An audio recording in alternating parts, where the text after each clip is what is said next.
to the Prophecy Club. You know, there's not very many things in life that we can claim originality on, or someone that can say, hey, you know, I started that, or I can say that I found that. But in this case, Prophecy Club and one of its people can claim, yep, we found this. Now, here's the story. Stephen Dollins, an ex-Satanist high priest of the Church of Satan and speaker on several videos with the Prophecy Club, including The Occult in Your Living Room, Under the Spell of Harry Potter, one day picked up a set of cards, and it was called Illuminati New World Order card game.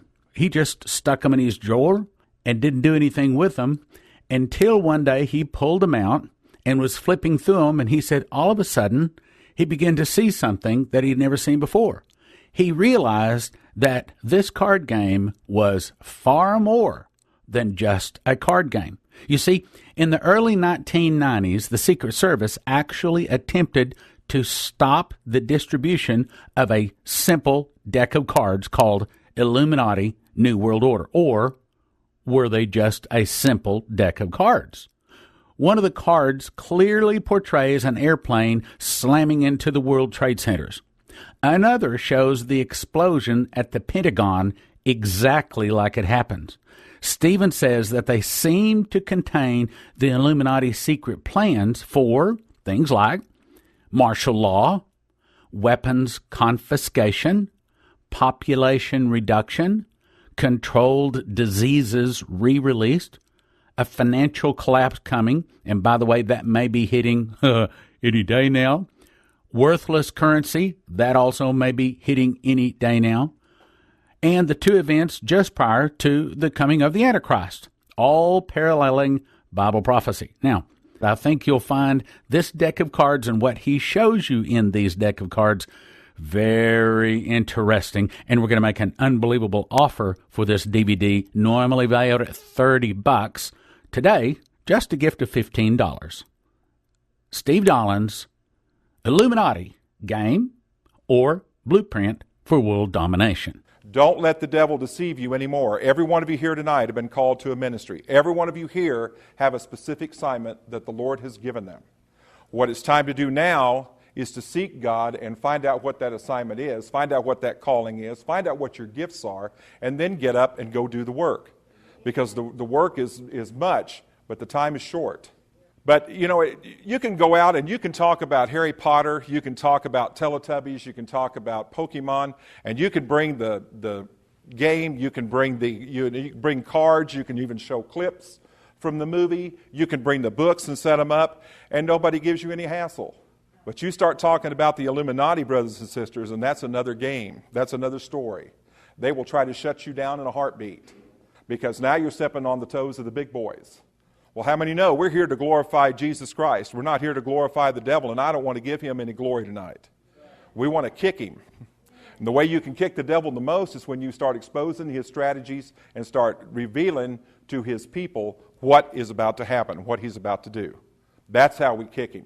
That's where you hurt him the most. Now, unlike Pokemon, unlike the Magic the Gathering, some of those other role-playing games, those are basically a lot of fantasy games. And they involve a lot of mind-consuming time where you're really getting into the role-playing, and people can slip in. How many know that during Dungeons and Dragons, when you're playing that role-playing game, you actually become so in tune with the character that you're playing that your mind can let go and you actually begin to think that you're that particular character. And that's the danger of those kind of role-playing games. Unlike those kind of games that are basically based on fantasy type of things, what we're going to look at tonight is a role-playing card game that was produced in the 1990s that is not fantasy. This role-playing game is prophetic, very prophetic, because it actually reveals what has happened to our country, not just in America, but in the world, to what's happened in the past, the present, and what's yet to come. And these cards are going to reveal those things to us.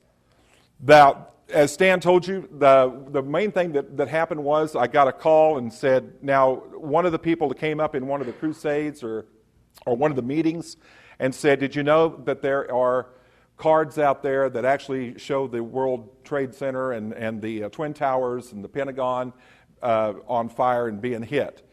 And he said no, and he told him what the name of this game was, and he said, well, if anybody's got it, it's probably Stephen. Now, I guess that's a compliment.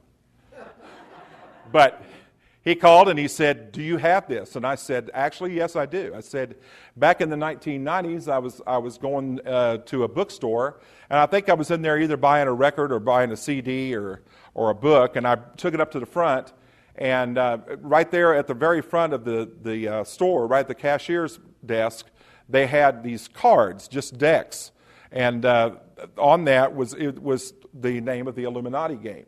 And I said, oh, a game about the Illuminati? I said, and coming out of Satanism in 1978, I knew about the Illuminati. I already knew who they were, knew what their purpose was. Now, anyone here tonight who has never heard the word Illuminati, does not understand the word Illuminati, or does not, this is your first time, good, we don't have to do Illuminati 101. Okay. But by the time this presentation is over, we'll understand who these people are and why they're doing what they're doing. This is such a vast organization. I mean, it's just pinpoint groups. I mean, you could say, well, it's the Masons. No, the Masons are just a tiny pinpoint group of them. You could say that it was run by a Zionist or by, Judaism type groups. And no, that's just a pinpoint of it. This thing is so vast and so worldwide, it's global. I mean, and there's just various groups that make up this one big organization known as the Illuminati. They serve Lucifer as their master. They have taken a blood pact. They have actually signed a pact with the devil himself to get their power, to get their position. And they believe that it's better that the world be governed and ruled by them rather than by the governments we have now. So that is the Illuminati. That is the vast organization. And what we're going to take a look at is just a brief history of that, just so that you kind of understand that. But anyway, Stan called me and said, do you have these cards? And I said, yes. And when you go to look for something, you can look for it and not find it. But when God wants you to find it, all of a sudden it's like, there it is. That's the way this thing was. I looked through everything. I mean, I went searching because as soon as he said that, I'd put those cards away somewhere and I didn't even think about where they were. And so he said, do you have those? And I said, yeah, I'll look for them. So I looked and I looked and I looked, and pretty soon my wife said, guess what I found? And I said, what? And she said, I found those cards. Well, it was in the last place that I would have thought looking. That's how God is. You can look everywhere, but usually it's in the last place you would think of looking, and that's where God's directing you where they are. So I found them, and I started looking through them, and I called Stan, and I said, Stan, I found those cards. And he said, do you have those cards that show those things? And I said, yes. And I said, would it also interest you to know that it also portrays the London attacks, and it also portrays those things that are yet to come? And he said, like what? And I said, like an epidemic, viruses being released once again. And it also shows 3 events to happen before the coming of the man known as the Antichrist. And he said, real interesting. So we decided to do a broadcast on it. And it turned out, I think we did 5 broadcasts on it. And it got good response. And so then we decided that what we do is do a tour on it. Now, like I said, you can go out and talk about, the games, and you can talk about the movies and things, and nobody gives you any problem. But when you try to talk about the Illuminati, that's another thing.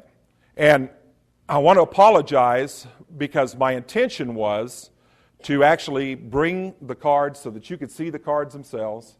I wanted to produce the actual pictures on the cards so that you could see the illustrations for themselves and see what they portrayed. That was my intention. And I even wrote this game company and said, I'm minister of the gospel of Jesus Christ. I said, I don't know if you know this, but your cards are awesomely prophetic because they tell the past, the present, and future events to come.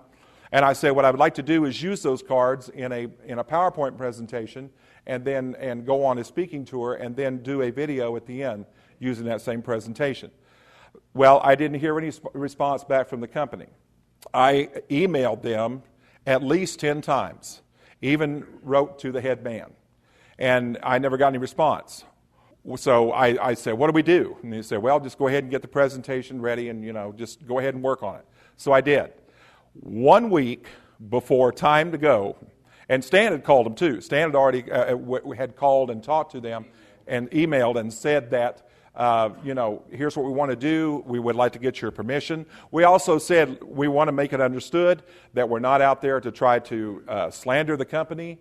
We're not out there to talk about the company in any way, shape, or form, because it's not the company we're concerned on. It's the cards themselves and what they portray. Okay?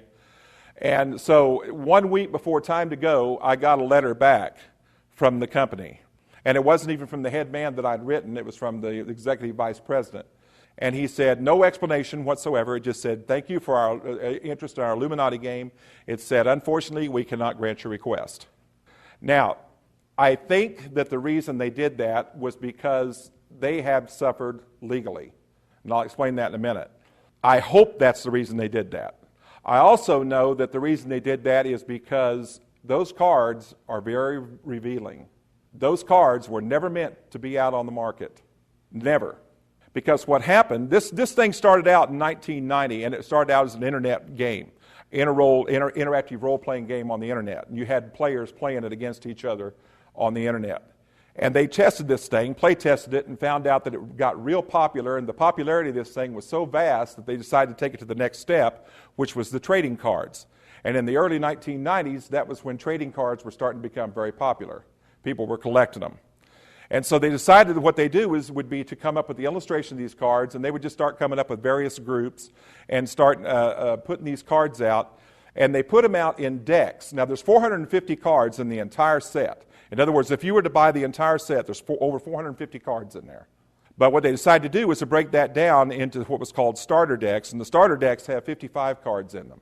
Then you had to buy the booster packs, which had 5 more cards in them.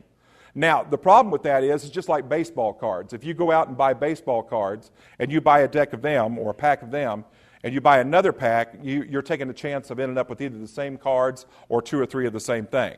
So that's how they made their money. And then you just had to go and continually buy the decks and buy the starter kits. And so that's how they made their money on the cards. And then they decided that what they would do would be to play test this thing and see how popular it was. It didn't get as popular as what they think it was going to do. So what happened was these cards went on market in 1994. They went out of print in 1997. You cannot go into a regular store now and go in and buy these cards, or the starter decks, the booster packs, or the factory set. Just can't be done because these cards went out of print in 1997. So anyway, they play tested this card game, and they decided that what they do is make the cards and so that people could collect them. And when they were issued in 1994, it got real popular. These cards began to get real popular. And you remember in the 1990s, the word Illuminati was not even in a household name. Nobody knew what anybody was talking about, except just for a chosen few.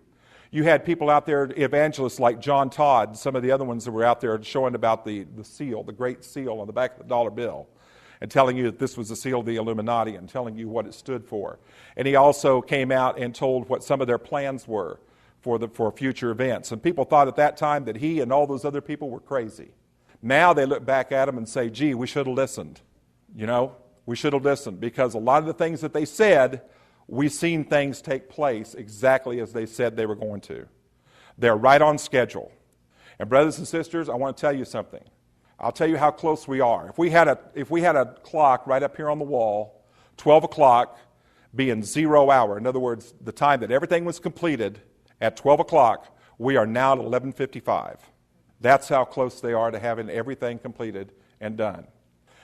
So in 1990, they came out with this game, and they play tested it over the internet, and someone else took an interest in this game, and that was the United States Secret Service. Now think about that for a minute. That's kind of interesting, because the Secret Service is an elite group of men who have basically one purpose, and that is to protect the past and the present presidents of the United States. Also to protect and guard political figures. These are the guys that supposedly throw themselves out in front of a bullet if somebody's trying to assassinate them. Why would the United States Secret Service take an interest in a trading card game? You have to ask that. You have to ask yourselves very, very clearly, is this something that they did not want to get out on the market? Why would they take an interest in this? So what happened was, March 1st, 1990, the United States Secret Service, accompanied by the city police, also accompanied by what was identified as a telephone expert, raided this game company. They came in the doors. And they did exactly what you and I would do if the government came in through our doors and said they wanted to search your house. Nothing. Because basically the government comes in, they're the big boys. And so they just got out of the way and let them do what they wanted to do, and they went searching.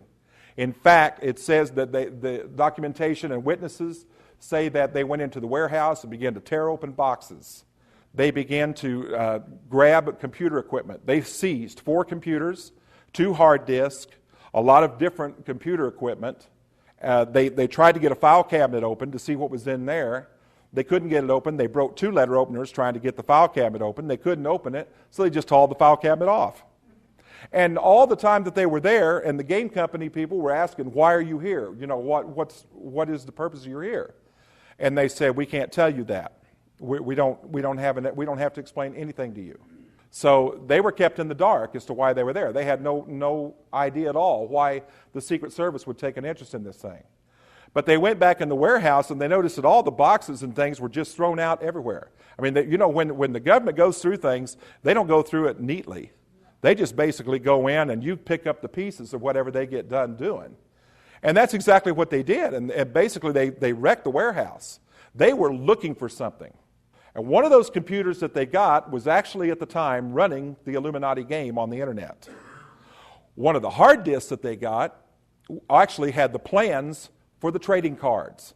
So now not only did they have how the game works, the rules, all those things, but they also had the exact plans, the replicas of the cards, they had the illustrations for the cards. Now they knew what these people were doing, what they were getting ready to produce. They went through court battles for 3 years over this, trying to find out what went wrong, what this thing was about. And finally, after asking and asking and asking, they finally were allowed to see the affidavit by the United States Secret Service. And the reason they said they raided the game company was because it was part of a nationwide computer piracy investigation. Now, I did a little research, and you can do some on your own too. In 1990, there was no other game company hit by the United States Secret Service. There were no raids, no nationwide computer piracy investigation. So they lied. Now that can't be, can it? Our government lie? But they went through, and after 3 years of court battles, finally they got a hold of a federal judge. And this judge looked at this case and said, this is nonsense. This doesn't make any sense. Your case won't hold up. And so they threw it out. They awarded the game company $250,000 in damages, or in attorney's fees, and $50,000 in damages. And so now the game company, which almost went bankrupt at the time, because now when they came in and raided everything, basically they put everything on hold. And now, so the company wasn't making any money whatsoever. They couldn't even pay their employees. So they had to back off on their employees, had to lose some of them, let them go, just so they could make ends meet. But now, after 3 years, now they had the money back, and now they could produce these cards. And so in 1994, this game was released onto the market. And what you're going to see is why they did not want these things released. Now, going back, I want to say that was my intention, was to allow you to see those things. However, we were not given permission to do that. And so we've got to keep within copyright laws and legal listings. And so tonight what you're going to see is a representation, the closest thing that we could get to the actual illustration on the cards. I want you to understand that. It's not going to be in color. It'll be basically in black and white. And just kind of bear with it. You'll just look at it. But remember that it's not so much the artist. It's not so much the card itself. It's what it represents and what it's foretelling us. Now, do I believe that the game company was a part of the Illuminati? No. Because if they had been, that game company would not have been raided by the United States Secret Service. It was a part of if it had been a part of the Illuminati, they would have said, let's just go ahead and get the cards out there. But somebody did not want to see those cards. They want the public to see those cards. Remember that in the 90s, Mr. Illuminist himself, George Bush Sr., was in office.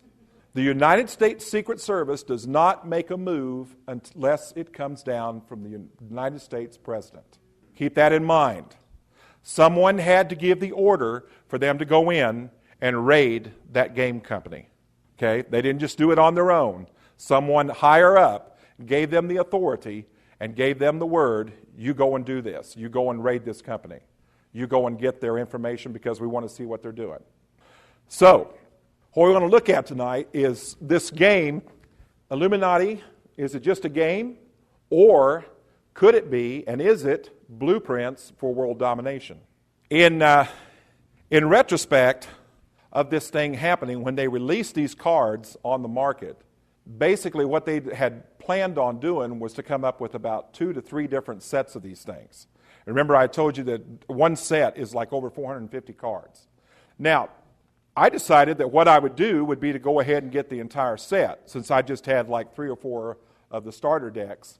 And after we did the broadcast, on the Prophecy Club, I decided what I wanted to do. I said, well, shoot, I bet there's more cards on there that show more stuff. So I decided that what I would do would be to try to find and locate this 450 card set. I did. And I got this card set. And now, I want you to imagine this. Here I am at home.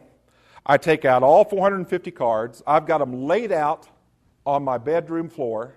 I've got them on the bed. I've got them on the counters. I've got them on the dressers. I mean, my wife was getting mad because she couldn't even get to a shower.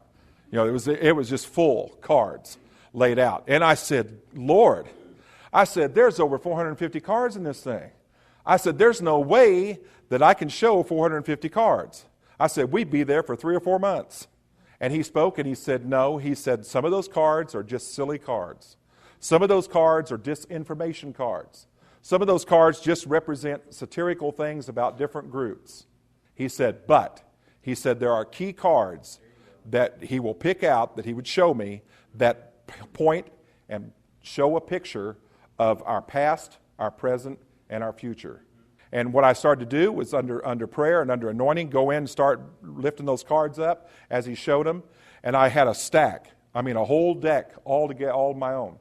And I started going through those things. I hadn't really paid any attention when I was pulling them out. And I started going through there, and I said, let's see what's in here. And I started going through there. And sure enough, it showed a picture. And it surely enough showed a lot of the things that are going to come before the return of our Lord and Savior, Jesus Christ. Things that are happening very rapidly, and they're going to happen even more rapidly. How do I know that? Because in 1970, as a Satanist high priest, I was also a member of an elite group of that church called the Crimson Flame. Because of my position, I was shown pamphlet about bi-monthly. You get this black pamphlet, and you open it up, and it's basically top secret documentation from an organization called the United Satanic Front. Now, let me explain that. There are 2 facets of Satanism. One, you have the Satanist wannabes, okay? That's the kids that paint their face up and they look like they're, Walking Dead. The black under the eyes. They change their hair color. They'll wear like Satan rules and 666 on their T-shirt. Take a cat or dog out and sacrifice it and think they're going to get power from the devil. Well, those are the Satanist wannabes.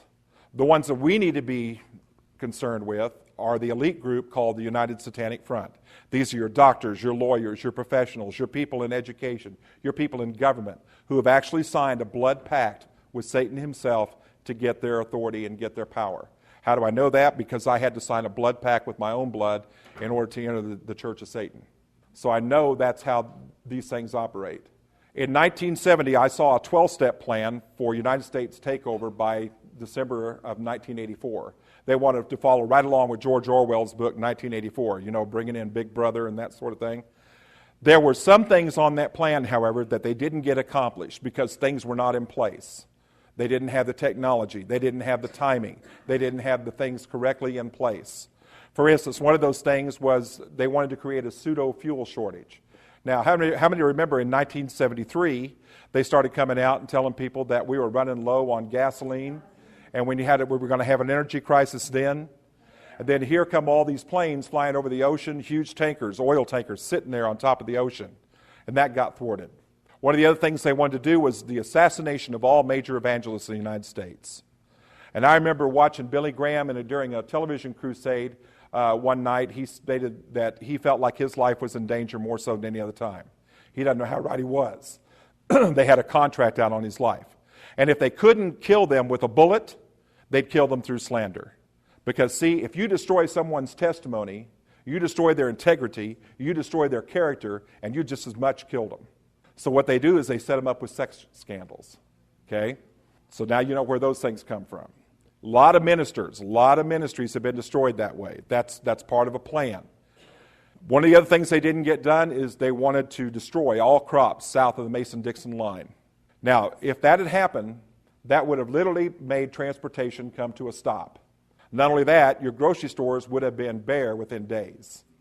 The other thing they wanted to do was they wanted to create a gang war. They wanted to pit the blacks against the whites, the Jews against the Mexicans, and everybody against everybody.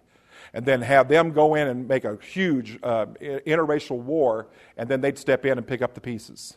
Well, that didn't happen. They tried to do it in the 60s with Watts. It didn't happen. It didn't work. They tried to do it again with the recent O.J. Simpson trials. They wanted to try to do that again. They were hoping that he would have been found guilty because that would have started the war. It didn't happen. But let me tell you something tonight. Every one of those things that didn't get accomplished, now they have in place. Now they do have the technology. Now they do have the timing. Now they do have the people that are ready to do it, and they can do it at any time. But it will be done in God's time.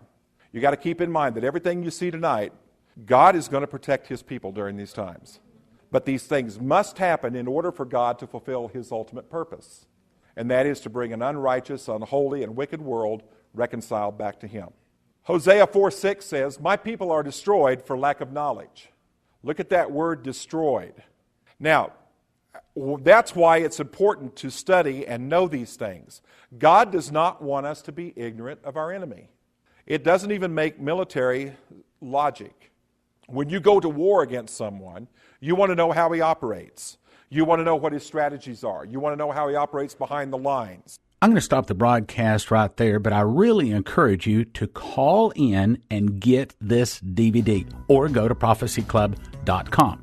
It's called Illuminati Game or Blueprint for World Domination. Normally valued at $30, we're going to make it available today for just $15. A gift of $15 to the ministry goes for a good cause, and it gets some really good information into your hands. 785-266-1112 or prophecyclub.com. 785-266-1112 or prophecyclub.com.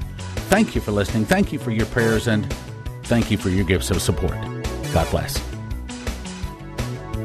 Now from the Prophecy Club, some exciting opportunities for you.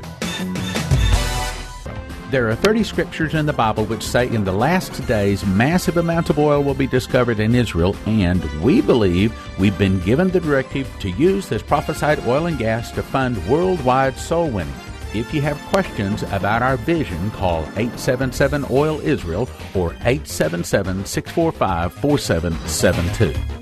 The next speaker at the Prophecy Club is Doug Hemp. Doug has written 4 books and made 19 DVDs and speaks around the globe. The reason people listen to him is because he reads Greek and Hebrew. Topics will be a graphic new look at the second coming in Armageddon. Moments after the heavens pass away, Jesus will come down to the Mount of Olives. His feet will break the mountain in two. The Battle of Armageddon will begin in Jerusalem, not in Megiddo. Second talk, the millennium. Once the heavens have passed away and the earth is ruined at the coming of Jesus, the Lord will recreate a new heavens and new earth at the beginning of the millennium. Third talk, the final rebellion. Satan's assault against the New Jerusalem. When Satan is released after 1,000 years, he'll convince the mortals to rebel, but fire from God will destroy all the mortals. That's Doug Hemp, Sunday, December 1, Prophecy Club, corner of Park and K in Plano. That's Doug Hemp, Sunday, December 1, Prophecy Club, corner of Park and K, speaking from 1:30 to 6:30, suggested door donation $10. See you there!